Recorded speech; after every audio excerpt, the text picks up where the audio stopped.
Chapter 6. Drogheda the Dreary. There was one more excursion we wanted to make from Dublin. That was to Drogheda of bitter memory, from where we hoped to drive to the scene of the Battle of the Boyne, and on to Doath and Newgrange, the sepulchres of the ancient kings of Erin, and finally to the abbeys of Mellifont and Monaster Boyce. So we set forth next morning on this pilgrimage, but fate willed that we were not to accomplish it that day. Drogheda is about 30 miles north of Dublin, near the mouth of the River Boyne, and the ride hither, for the most part close beside the sea, is not of special interest, as the coast is flat, and the only town of any importance on the way is Balbriggan, celebrated for its hosiery. Drogheda itself is an up-and-down place, built on the side of a hill. I suppose the castle, which was the nucleus of the town, stood on top of the hill, and houses were gradually built from it down to the ford, from which the town takes its name. Encircled with walls and dominated by its castle, it was no doubt picturesque enough, but it is singularly dingy and unattractive now, with slums almost as bad as Dublin's, and evidences of biting poverty everywhere.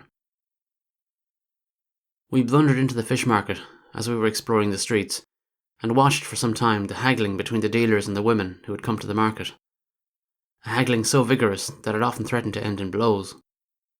Most of the fish had been cut up into pieces, and every piece was fingered and poked and examined with a scrutiny almost microscopic. And then the would-be purchaser would make an offer for it, which would be indignantly refused. Then the dealer would name his price, and this never failed to arouse a storm of protest. Then the dealer and purchaser would indulge in a few personalities, recalling with relish any discreditable facts in the other's private life or family history. And finally, sometimes, an agreement would be reached. In any case, the price was never more than a few pennies, and the reluctance with which they were produced and handed over proved how tremendously hard it had been to earn them. Drogheda recalls Cromwell to every Irishman, usually with a malediction, for it was here that the massacre occurred which made, and still makes, the great protector anathema in Catholic Ireland. Briefly, the facts are these. The Irish Catholics, under Owen Roe O'Neill, had, naturally enough, supported Charles I against the Parliament, and, when the Parliament cut off his head, promptly declared for his son, Charles II, and started in to conquer Ulster, which was largely Protestant then, as now. Cromwell realised that, before the Commonwealth would be safe, the rebellion in Ireland must be put down, and at once addressed himself to the task. He landed at Dublin about the middle of August 1649, and marched against Drogheda, which was held by an Irish force of some 3,000 men. Arrived before it, he summoned the town to surrender. Upon its refusal, took it by storm, and, in the heat of the action, as he afterwards wrote, ordered that the whole garrison be put to the sword.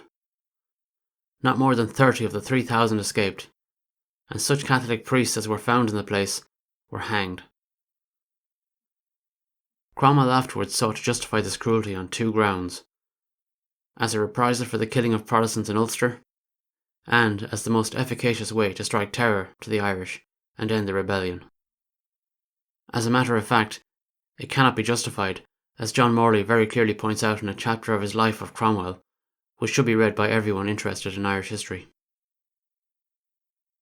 Some fragments of the old walls still remain, and one of the gates, which will be found pictured opposite the next page.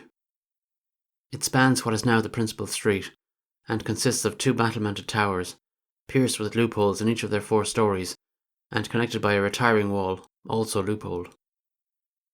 It is so well preserved because it stands on the opposite side of the town from the one Cromwell attacked, and is the most perfect specimen of the medieval city gate which I saw anywhere in Ireland. When one has seen it, one has exhausted the antiquarian interest of Drogheda, for all that is left of the old monastery is a battered fragment.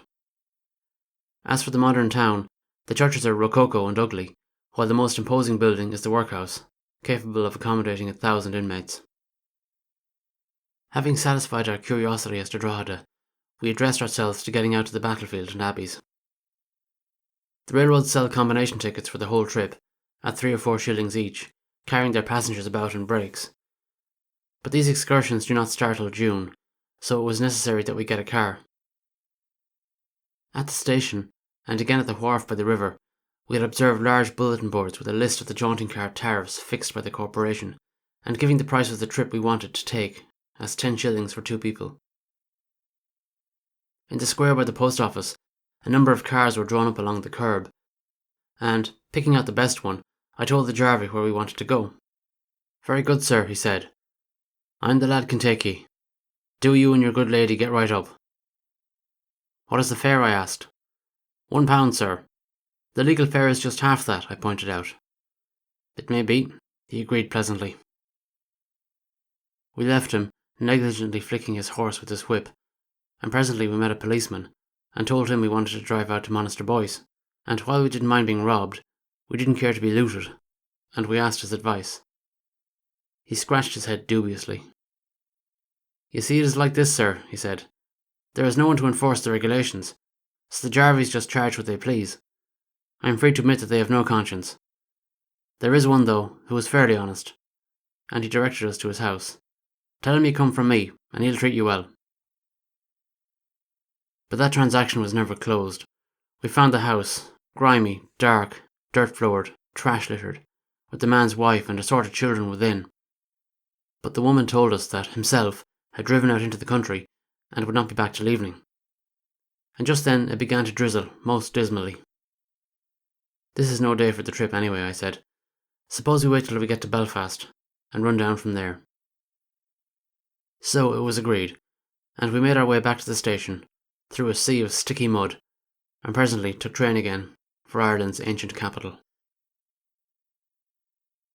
We were ready to leave Dublin for a swing clear around the coast of Ireland, and, late that afternoon, having sifted our luggage to the minimum, and armed ourselves cap a pie against every vicissitude of weather, we bade our friends at the hotel goodbye, not forgetting the bellboy, drove to the station, and got aboard a train, which presently rolled away southwards. It was very full, the third class crowded with soldiers in khaki bound for the camp on the Curragh of Kildare, and our own compartment jammed with a variety of people. In one corner, a white-haired priest mumbled his breviary and watched the crowd with absent eyes, while across from him, a loud-voiced woman, evidently from her big hat and cheap finery, just home from America, was trying to overawe the friends who had gone to Dublin to meet her by an exhibition of sham gentility.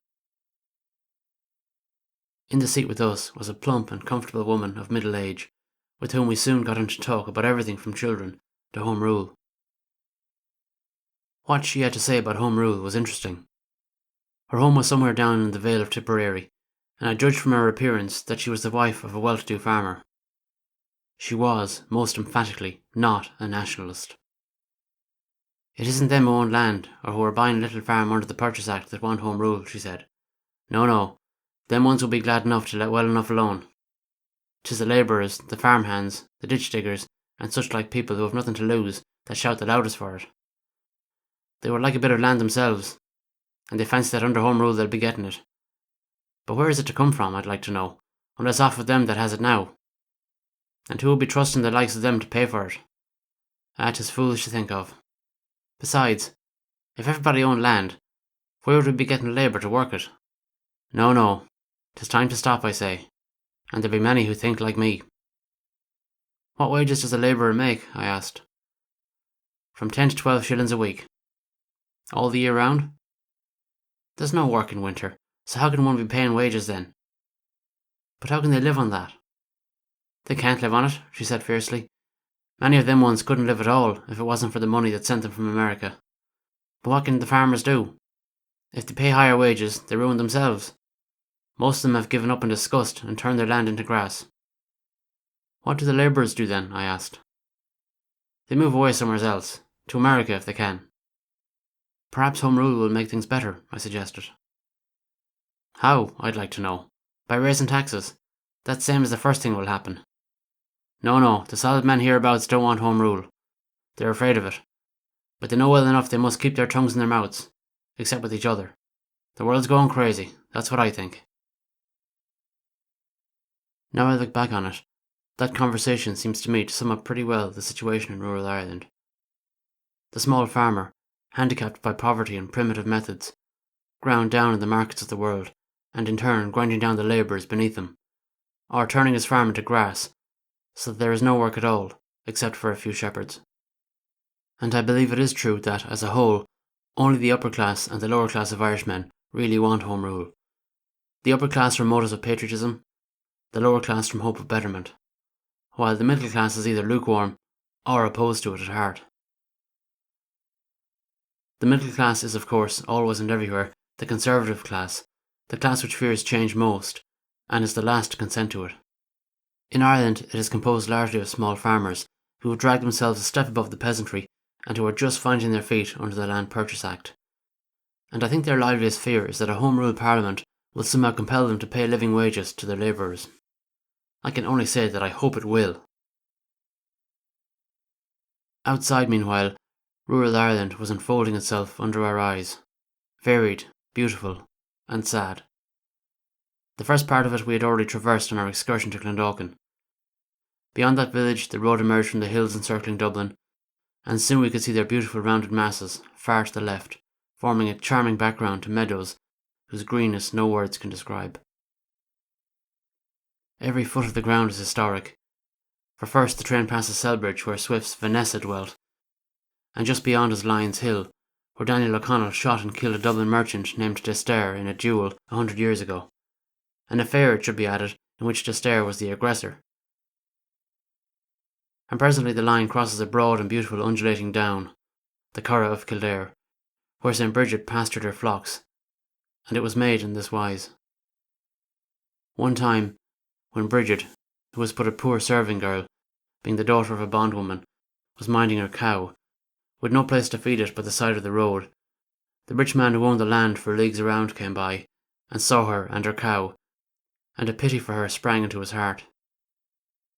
"How much land would it take to give grass to the cow?" said he. "No more than my cloak would cover," said she. "I will give that," said the rich man. "Glory be to God," said Bridget, and she took off her cloak and laid it on the ground. And she had no sooner done so than it began to grow, until it spread miles and miles on every side. But just then a silly old woman came by, bad cess to her, and she opened her foolish mouth and she said, "If that cloak keeps on spreading, all Ireland will be free." And with that the cloak stopped and spread no more. But the rich man was true to his word, and Bridget held the land which it covered during all her lifetime, and it has been famous grazing ground ever since, though the creatures are crowded off part of it now by a great military camp. Beyond the Curragh, the train rumbles over a wide bog, which trembles uneasily beneath it, and the black turf cuttings stretch away as far as the eye can see. And then the hill of Allen looms up against the horizon, where the kings of Leinster dwelt in the old days, and the fields grow greener than ever. But for miles and miles, there is not a single house. And this is the sad part of it, for this fertile land, as rich as any in the world, supports only flocks and herds, instead of the men and women and children who once peopled it. They have all been driven away, by eviction, by famine, by the hard necessity of finding work. For there is no work here except for a few herdsmen, and has not been for half a century. For when the landlords found, or fancied they found, there was more money in grazing than in agriculture, they turned the people out, and the sheep and cattle in, and the sheep and cattle are still there. But the landscape grows ever lovelier and more lovely. Away on either hand, higher ranges of hills spring into being, closing in the golden vale of Tipperary. And one realises it was a true vision of the place of his birth that Dennis McCarthy had when he wrote his lilting verses in praise of it. "Ah, sweet is Tipperary in the springtime of the year, when the hawthorn's whiter than the snow, when the feathered folk assemble, and the air is all a-tremble, with their singing and their winging to and fro. When queenly Sleeve na Mon puts her verdant vesture on, and smiles to hear the news the breezes bring. When the sun begins to glance on the rivulets that dance, ah, sweet is Tipperary in the spring." Sleeve na Mon is not in sight from the train. We shall see it tomorrow from the Rock of Cashel. But just ahead is a rugged hill with a singular half-moon depression at the summit, for all the world as though someone had taken a great bite out of it. And that is precisely what happened, for once upon a time the Prince of Darkness passed that way, and when he came to the hill, being pressed with hunger, he took a bite out of the top of it. But it was not to his taste, so he spat it out again, and it fell some miles away across the valley, where it lies to this day, and is called the Rock of Cashel, while the hill is known as the Devil's Bit. And then we came to Therus, and to Earth. Now Therus is a small town, and has only 2 inns. We knew nothing of either, so we asked the advice of a bluff, farmer-looking man in our compartment, who was native to the place. He declined at first to express an opinion, saying that it would ill become him to exalt one inn at the expense of the other, since the keepers of both were friends of his. But after some moments of cogitation, he said that he would recommend one of them, since it was kept by a poor widow woman. I confess this did not seem to me a convincing reason for going there, but our newfound friend took charge of us, and, having seen us safely to the platform, called loudly for Jimmy, and an old man presently shambled forward, to whose care, with many wishes for a pleasant journey, we were committed. The old man proved to be the driver of a very ramshackle omnibus, in which we were presently rumbling along a wide and dreary street. The hotel, when we got to it, proved bare and cheerless, with every corner crowded with cots. The landlady explained that the great horse fair opened in a day or two, and that she was preparing for the crowds which always attended it. But finally she found a room for us, away up in the attic, and left us alone with the candle. The weather had turned very cold, and we were tired and uncomfortable, and even our electric torch could not make the room look otherwise than dingy, and I think for a moment we regretted that we had come to Ireland, and then presto, change. For there came a knock at the door, and a soft-voiced maid entered with towels and hot water, and asked us if there wasn't something else she could do for us. And then another came to see if there was anything she could do, and between them they lapped us in such a warmth of Irish welcome that we were soon aglow.